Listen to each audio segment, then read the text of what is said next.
Thank you very much for me to be able to tell you the story about the reconstruction of Holmenkollen Chapel. It's quite a miracle that it happened because it was previously a church that was built 100 years ago, and it burned in the 90s, and then it was rebuilt in Dragon Style. And this was in the 90s when the modernist was kind of dominating after postmodernism, but it did happen for certain reasons. Let me see here. Just to tell you a little bit about the Dragon Style, it was a short-lived style between, I would say, 1890 and 1910. And it was actually based on the Swiss style that was very common in Europe. And most Norwegian architects were educated in Europe and they knew about the Swiss style. But when they came back, they went on study to traditional Norwegian farmhouses. That's a very long tradition with log construction and these stave construction fronts, which are more like a post and beam construction. And this coincided then around about 1900 when Holmenkollen Chapel was going to be built up in Holmenkollen with Norwegian liberation from Sweden. And there was this strong national movement. We had to find our roots. And of course, our most important roots are the Viking Age. So then you got these projects up in Holmenkollen. This is Holmenkollen Park Hotel, still standing today. It's a combination of log construction and stave construction. It was designed by Balthazar Lange. And this kind of dragon-style construction became quite popular, especially up in the Holmenkollen area, but also other places in Norway. This is an example of a house in Sandefjord. Myself, I'm, of course, a modernist educated architect, was from Scotland. And in those days it was brutalism that was in fashion. But coming to Norway, it so happens that my family had a cottage up in Heidal. Heidal is one of the most well-preserved farmhouse valleys in Norway. So I learned a bit just by observing, and I started drawing. This is my first cottage project. In Norway, people still build traditional when it comes to cottages in the mountains. Otherwise, we have modernism just about everywhere. So there were still some possibilities of this kind of projects. So then to the Holmenkollen Chapel. It was then built and finished in 1903 in connection with accessing with an electric tram up to Holmenkollen, and then giving the possibility for the bourgeois to start skiing and enjoying the nature. And of course, they also should have some church input, and this was built. This is just in front of the ski jump you see in the background there. And the inspiration, it was Holger Sinding Larsen, that designed the first church. This is the one that's there now. And of course his inspiration was the stave churches, which goes back to this is Borgund Stave Church as an example. But there was also the Viking ships and the technology of building Viking ships that goes into the way these churches are constructed, which I will show. Anyway, so this is what happened in 1992. To the left, you see the church as it stood before the fire. It was a bit simple. They didn't have much money, so it's more a paneled church with little decoration. Then it was burnt down in 1992. It happened because a heavy rock group had a leader, and he was a Satanist, and he burnt down churches. So that gave me a job. Being local, I live nearby. I have used the church myself. I got involved very early. And then we had this debate in the 90s.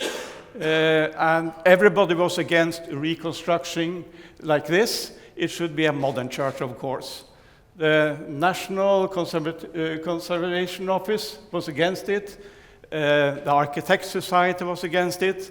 The church administration was against it.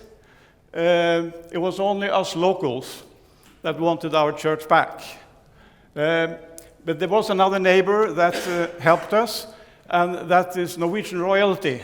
They have a cottage just nearby, which they use in Christmas, and they use the church just after Christmas regularly. And they announced they wanted it to be rebuilt, and all the protests went quiet. So I think it shows that royalty have quite a say in Norway. So I got the commission to design the new church based on my local kind of connection and my cottage projects. Otherwise, I didn't know much about dragon style, I must admit. But I have to learn, and luckily, the original drawings, they were still stored in another church. In the middle, you see the original drawings, and to the left, you see the drawings that I did, and the new church is actually twice as big as the old one. Because you have a new community hall underneath. It's slightly longer. You have access rooms at the front. You have meeting room under the tower. And the whole thing is then made like a modern building with fire regulations and everything that you need to have it approved. So it's quite a different church. But the other thing is, to the right, we found a drawing of how the original architect wanted it to be decorated. It never happened because they didn't have the money at the time. So this was an inspiration to make this also a more decorated church in the tradition of the dragon style. And here is to explain what is actually a stave church. A stave church is basically a post and beam construction, and it's all interlocking, so you don't use any metal fixings. So it requires a high level of craftsmanship to make these to fit together.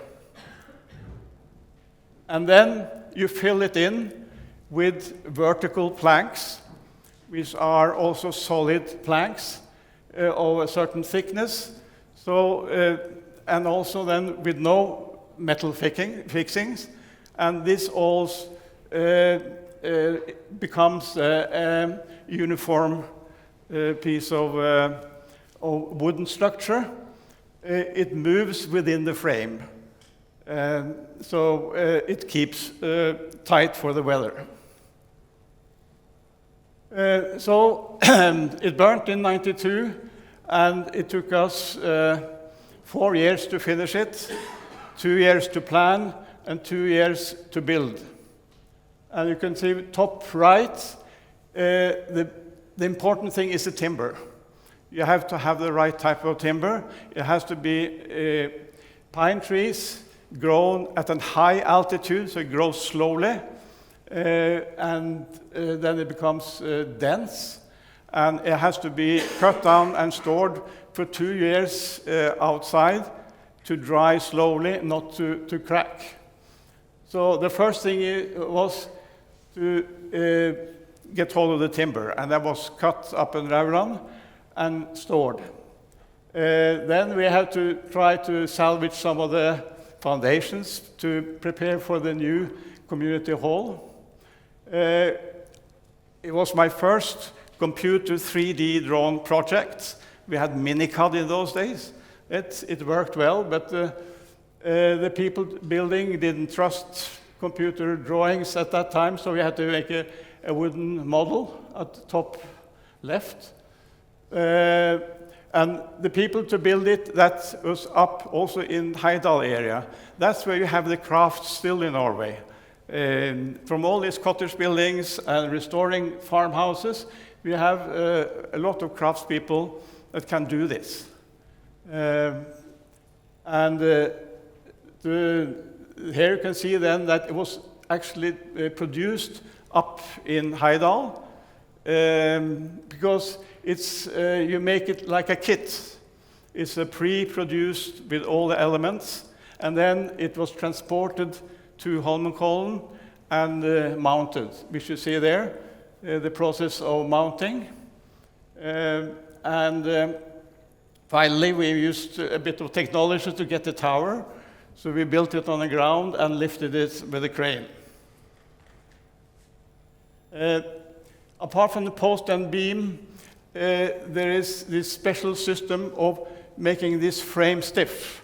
I mean, sideways, this frame will very easily... Okay. You have to use these from roots of trees to make these arches. And these are the planks that's vertical. And this is how then you put it all together without any metal. And sealing with the lamb's wool. And here we see the people that was doing it up in Heidal. And I have to design with them because they know the crafts, how to put this together. So it's very much a combined effort. And this is the result. You see, the church is not just a panel building, but what you see outside of construction is what you see on the inside. And you can see you get a lot of details. All these corners have to be joined together, but also decorated. And here you can see how much decoration goes into each element. And here's the inside. And you can see that what you see on the outside, you see on the inside. It's the same construction, the same elements. So you have to decorate the outside and the inside in the pre-production. And of course, you have to take care of cracks. Everything cracks in the building, and you have to fill it in afterwards or tighten it up with these wedges. And here you can see how you have to introduce windows. I mean, stave churches didn't have windows; they had loggias that was open. This is showing the carving. The carving was done by Otto Rondtveit in the evening. This kind of craftsmanship is something you have to do things fast because there's so much of it. Otherwise, it's too costly. And you can see here the motifs are taken from stave churches. The snake biting itself is a very typical motive. But also the carver, he's also designer of these carvings. And he introduced some Christian elements, that's Maria and Jesus in our Nordic. Here's from the new community hall, which is downstairs. There I had a reminder of the history of the Holmenkollen Chapel. One thing is the bell that was half melted, fell down, and we mounted it there as a memory of the fire. And then I used this coat hanger to show that inspiration is from the Viking time. So it's a Viking ship where you can hang your coat. So I'll stop it there. Thank you.